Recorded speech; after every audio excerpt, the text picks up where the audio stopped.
In today's video, I'm going to teach you how to change the quantity of products in a Xero invoice. Managing your invoices accurately is crucial for maintaining good business relationships and ensuring smooth financial operations. So let's get started and make sure everything is in order. First, you're going to need to log into your Xero account. Head over to the Xero login page. Once you're there, enter your credentials to open up your dashboard. This is where all the main financial information for your business is located, and from here, you can access various tools and features that Xero offers. Next, we want to navigate over to the Invoices section. To do this, take a look at the menu at the top of your dashboard page. Click on Business, and then select Invoices from the drop-down. This will take you to your invoicing area where you can see a list of all the invoices currently in your system.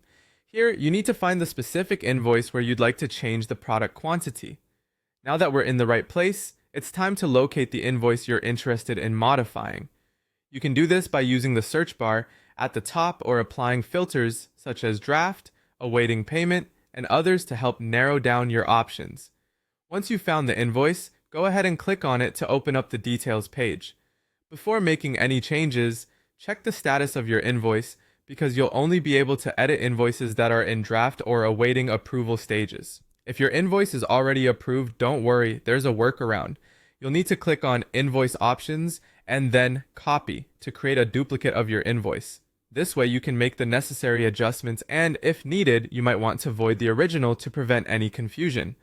With that out of the way, let's change the product quantity. In the Invoice Details page, scroll down to the section where the line items are listed. Find the product or service whose quantity you want to adjust.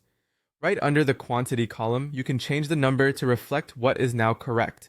As soon as you do this, you'll notice that the line total updates automatically based on the unit price. This feature ensures that all the maths is done for you, correctly maintaining the accuracy of your invoice. Finally, if you're still working on the invoice and need to make more changes later, go ahead and click Save. But if your invoice is all set and ready to go, click Approve to finalize it for sending to your customer.